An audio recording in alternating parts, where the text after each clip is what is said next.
right, founders, welcome back to part two of this fascinating conversation, really all about economic development and destination tourism. We're joined in the lab by Nail the Number Pro, Rebecca Mackenzie, who is the, you'll have to excuse me as I have a hair in my mouth here, who is the president of Culinary Tourism Alliance. And Rebecca, in our part one of what we were talking about in this episode, you got me really excited about the potential of what all these rural communities can do and the optimism and the hope that that these communities have in front of them. And now in part two, we're going to talk a little bit about, not a little bit, a lot. I think this is where all the meat is on the bones, but the lessons learned through this experience. You know, hindsight is 2020, but you know, your experience, this is going to be invaluable.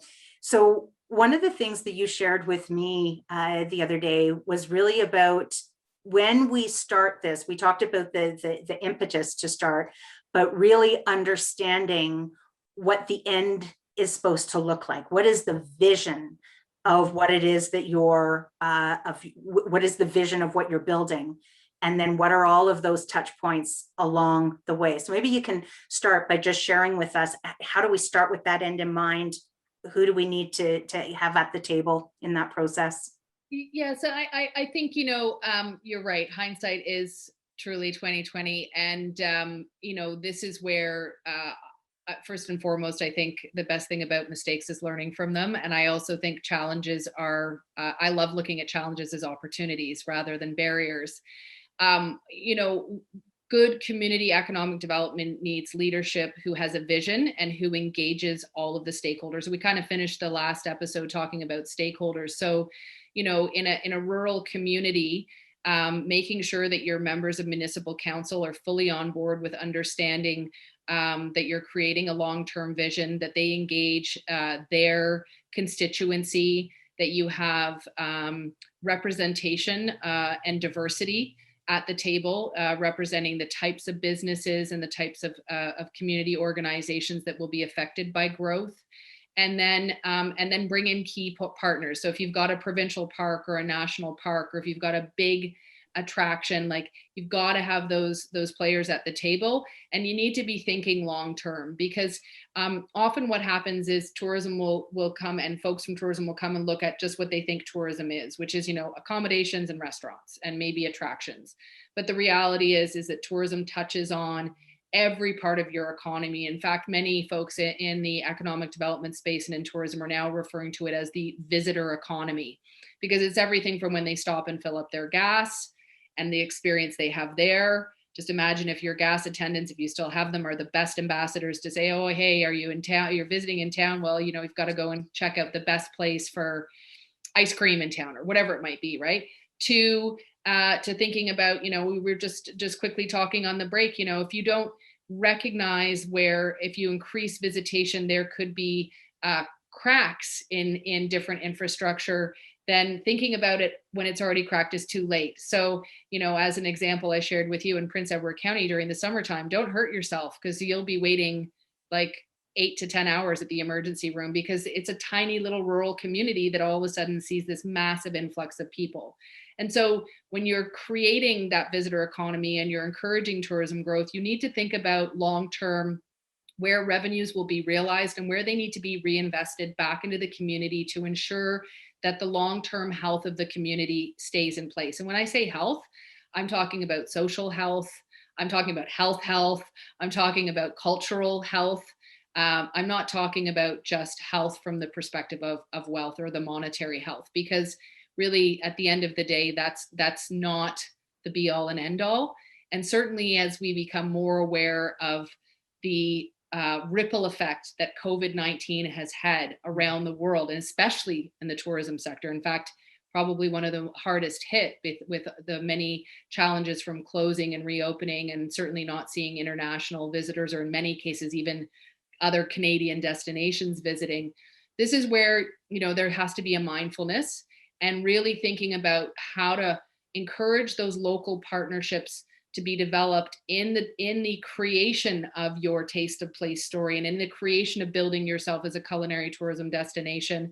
How those local partnerships will help to make sure that your locals are your bread and butter first, and your visitors or your tourists are your gravy. And often we go to create business models that are completely focused on the visitor or the tourist. And we do that at the expense of our local market and at the expense of being able to be resilient when there's shocks, be it a pandemic, an environmental shock, or an economic shock. So speaking of expenses, what costs did your local community actually absorb as a result of the visitor economy? I know you talked a little bit about housing. I know just now you've talked about the healthcare system and the hospitals. What else have you seen as a result of increasing the visitor economy? What cost at the locals? So, I mean, it's a small island community. It's 800 kilometers of shoreline. There's a lot of roads to be maintained. It's 25,000 people who live on the island year round. And then, of course, we get this tourism influx. So just, an example of like road maintenance. Okay. I learned last week when I was doing some research for my my master's studies that on July 4th last year, the provincial park turned away 2,000 cars. They were at capacity by 10 a.m. and they turned away 2,000 cars. That's the equivalent of taking one of the small towns, the town of Wellington, and telling the entire community to go away or go somewhere else. If that over demand and not having the capacity pushed people out to other park and conservation areas that didn't have infrastructure. So they didn't have, proper waste disposal. They didn't have enough public restrooms. So all of a sudden you're starting to deal with waste, increased waste, disturbances between the visitor and the resident, built up animosities. And, it's not just, again, Prince Edward County. I was just doing some really interesting reading about the challenges they've had in Hawaii is just one example, where in 2019 they had floods. So they had to change their park systems, and then COVID hit. And now all of a sudden, places that you never would see locals going to because there were too many tourists, the locals are getting out and enjoying these local treasures for the first time in years and years. Wow. And they realize, like, if we go back, we'll lose this again. So how do we go back? So it's this mindfulness and understanding that, that old saying, if you build it, they will come. Yes. We need to be careful of what it is you're building. What does the end vision look like? And then how do you ensure that you've got policy and regulation at a municipal level that can address things like, for example, short-term rentals? I mean, I don't think many destinations saw or had any idea what the impact of Airbnb would be on them, but it's now not going away, right? So yes, there are some ways to regulate and change, but at the same time, you've still got people who've bought homes, and instead of them living in them, they're short-term rentals, which means that a local can't access that. And it also makes it more challenging for rural businesses to house staff, because it's like, okay, you can have all the jobs in the world, but if you can't get people to come because there's nowhere for them to live, that's another challenge. So it's, really thinking about all of the touch points and where within a community, when you grow any type of industry, but, tourism definitely, more specifically, is what are all the factors that can be affected, and really looking at and taking a systems approach to the development. And also from a business perspective, really identifying all of your potential revenue opportunities, be it, direct from your own business, or are there partnership opportunities? Are there, ways you build your brand that you can then export a product and it becomes a brand that's recognized, that pulls people into your destination. Like we've seen what, wineries and distilleries have been able to do, but even during the pandemic, I've been coaching businesses from coast to coast to coast. And I've heard some great stories of restaurants who were always known for their signature fish sauce or their signature salad dressing. And they've now gotten into packaging and branding and selling those products e-commerce. And now they're looking for grocery retail partners and shipping. And it's like, great. All of a sudden they've diversified their revenue. They've managed to pivot, and we're all looking for the new P word or the new S words. It's not shift or pivot, but they've been actually really be able to step back and look at, okay, here's a product that, people loved when they came here. They can't come here. How can I get this to them? And how can I leverage existing programs? Because it is interesting to see, the funding that is coming out for small to medium-sized business operators that are enabling them either to ramp up their virtual presence or their e-commerce presence, and people that are doing that effectively, people that are like figuring out how to take that product and partner with a ghost kitchen or another commercial kitchen so that they can actually commercialize something that before they might not have ever had the time to do. And again, that's going to give them more resiliency moving forward. So so for the people that are listening to this and really excited about this idea of building a visitor economy within the community that they have, for somebody that's looking to get started, whether it's an economic development office or, several champions within that community that say, hey, you know what, we have a huge opportunity here, where would you recommend they start? It sounds like you have to get all of the stakeholders on board, but where do you start in this entire process? Well, I mean, it's interesting because having come at it from a couple of different places, if you're coming at it from an economic development office and you've got budget, then you need to create a plan. But you need to do that plan in a process that it is very inclusive of all the stakeholders. It's very frustrating. We'll have people who come and they're like, okay, we want a plan developed in 6 months. It's like, okay, but you're going into the peak tourism and peak agricultural season. So how are you going to engage with your stakeholders so they can be part of this plan? Like, you need to actually provide 9 months to a year if you really want to do this plan and you really want your stakeholders who are going to hopefully win from this plan be part of it.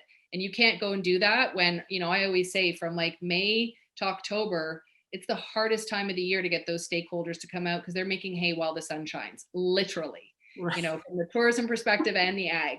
So slow yourself down a bit. If you really truly want this to be a community initiative, recognize the challenges of the operators that you want to engage with and work with them to include them and make sure it's a really inclusive process. And you provide platforms to hear them and really listen. And then, if you don't have a community economic development office who has the willpower or the resources to do that in your group, a community group, it's really kind of coming together to identify, what does 10 years down the road look like? What does the health of our community look like from, both social, cultural, environmental, and economic? So like looking at it through more than one lens. And then going through that process, maybe you're getting together, when we're allowed to gather safely and having a couple different coffee town hall meetings. I know that's how we started. We just had different business operators who would host sessions and we'd capture ideas and notes. And then, we had a champion and a volunteer who went to find money to create a strategy. Even the organization that, I've had the pleasure of running for the last 13 years, we became into existence because the Ministry of Tourism, Culture and Sport here in Ontario had the vision to create a culinary tourism strategy. But when I joined as a board member in 2007, there was $25,000 budget to execute a 10-year strategy. So as a volunteer board member, I wrote 3 different grants and raised $750,000 to actually help kick off executing the strategy. Wow. Yeah. So starting small, taking small, consistent steps, right? Engaging the community as you take these steps so everybody's got buy-in in the process, not just handing them that end document. I'm curious, I'm curious as to the numbers and sorry, I didn't prep you with this question, but from where Prince Edward County was to what it grew into within what time frame, what does that look like? So from 1998, where visitor tourism spending was around $6 million a year, to the time I left, which was 2008, it was over 20 million. It's, and of course that was 13 years ago. You're going to see it much higher than that. The amount of new investment that's come to the community is quite remarkable. And what's really interesting is there still is not a branded hotel chain on the island, but there are a number of larger accommodations that have been invested at a boutique level. And so I think that that's also part of what really appeals to the consumer is there's so much genuine, authentic creativity there. It's not sure, unfortunately they've still got the Tim Hortons and the McDonald's and stuff like that, but it's not as in your face as in many other destinations you'll find who kind of sold out to the, push everything to the mall and kill our downtown. There was very much always very active business improvement associations. In fact, at one point while I was running Taste the County, I was also the head of the Bloomfield and Area Business Association. And I will say, the value of those kind of organizations are so key, because they really are the lifeblood. They hear what's going on. They're talking with their members. They understand what the business community is dealing with. And they're looking at all the challenges as opportunities. And most importantly, having an organization that can also come in and kind of like at 3,000 feet, see that everything is going on and go, okay, there's no point in recreating a wheel. Let's just figure out how we're either all going to kind of put our spoke into the one that's already spinning, and deal with some of the challenges like human resourcing for a lot of small communities, budget. And that really is, again, where taking that kind of collective approach is so important. Mm-hmm. And having that longer term vision with somebody, or with even a collective group who can really look at everything, at the system as a whole. So one of the things I love about the value that you bring to this conversation and your work overall, and you have to remind me what association it is specifically, but where I'm drawing a lot of parallels is in the work that Community Futures does. Is they ask founders to build the plan, right? To build the strategy. And what you're talking about here is very similar to what we would build in a business plan, where you understand what you're building, what the impact is, what is the end game, right? AKA exit strategy, not saying that these communities exit, but what are you actually in the process of building? So the parallels, where I also see a big parallel, is oftentimes as founders, being a founder myself, we don't know what we don't know. And so where your value, I think, is so profound is in having gone through that experience from that 6 million to that 20 million in that short window, being able to understand all of those moving parts and the impact or the cost to the locals as well, and being able to mitigate that in the process of this build out of the visitor economy, I think is so powerful. So can you remind me, what association is it that you're involved with that actually helps communities looking to build this visitor economy? So the Culinary Tourism Alliance. So Okay. our organization, so we work, like I said, we work with destinations across the province, the country, and around the globe. We do everything from strategy development to product development, ideation, to capacity building. So just as an example, one of the projects that we're just wrapping up with the Tourism Industry Association of Canada, we've delivered over 50 workshops in partnerships with provincial marketing organizations and localized destination marketing organizations. The workshops have been specific to business operators, and the outcome of those workshops has afforded, I think it's about 60 business operators across the country got some one-on-one coaching with me. So I've been spending an hour and a half with almost 60 businesses, really helping them to figure out what are the next steps for them. Where do they, if they already have an existing culinary tourism experience, how can they elevate that through some additional partnerships? If they're looking at creating some new products or experiences, where to start? Or if they're already doing things, but they're just not telling their story really well, where are some of those touch points? Because at the end of the day, and absolutely you're right, Tanya, this destination development concept is really no different than a business plan for an individual business operator. But one of the things that we sometimes have to have somebody come in from outside is to help identify where our gaps are, or where these opportunities lie. And then recognize that you don't have to be everything to your business. I know it's hard, but it's like, okay, I built my career on knowing what I don't know and figuring out who does know what I need to know and know it well, and going and meeting them and having a conversation and either striking up a partnership or hiring them to help. Right now we're in the process of undertaking a diversity, equity, and inclusion strategy within our organization. And we've hired a third party to do an audit. And, we're creating tools not only to help us internally, but to help us lead better in this space externally, because we know that the stories that we tell and the products that we promote don't necessarily reflect the true culinary cultural diversity that we have here in Ontario, and that we need to do better. And it's not that we didn't know this pre-COVID. It's just, there's a silver lining to the last year, is we've been able to slow down and really go, okay, so we've got a bit of time. What's not working? How do we fix this? How do we how do we course correct, if you will?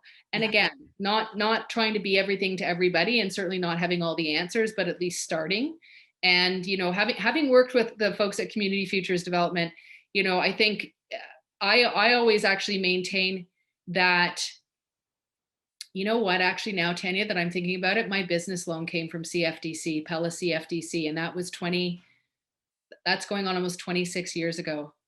And Randy Ellis was my mentor, and he was outstanding. I actually paid off a 3-year business loan in 6 months because of my business plan, because I had somebody who mentored me and really helped me drill down on, you know, understanding profit, understanding all of my costs and my inputs, but also really figuring out how to define my market share and build a good brand. And, you know, sometimes that's really, really tough for people to do all those things for you, or for you to do yourself.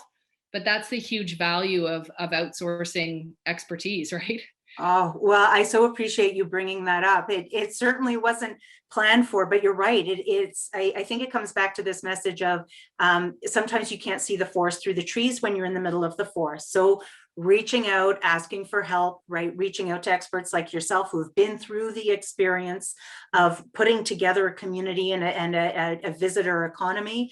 And for those of you that are founders within this community, reaching out to your community future office to get them to help you see the gaps in your business plan. And hopefully there's, you know, there will be in many of these communities a plan for that visitor economy. So I think this is sorry, go ahead. Yes. I was just going to say, I was just thinking, you know, just like a business might not be able to see the forest through the trees, a destination might not either, which is why, you know, sometimes having that third party to come in and go, actually, look at all your assets. You just need to think about them in a different framework. Absolutely. And it comes back to the point that you were referring to through COVID about how it has encouraged all of us to slow down. But I've also noticed that it has really been able to put all of us in a position of being able to better appreciate what we have, right? The friendships, the family, the health, what's in our backyard. And so for those communities that are looking to build a visitor economy, really starting to tap into and tie into, wow, what are our assets? What's our value that we have right now? So thank you, Rebecca. I so appreciate you being here and spending the time to go through some of the lessons learned. I can appreciate there's a lot to it. Thank you for making the time here for this segment. And will you be okay joining us in here for part 3 to just quickly go through some of the measurement, right? Now implementing and then modifying and measuring, because that's important as well for every business owner out there. So again, thank you for being here. Community Future Saskatchewan, thank you again for recommending this episode. It's beyond powerful. It's kind of blows my mind outside of our typical founder discussions. So, all right, we'll see you in here for part 3, everybody.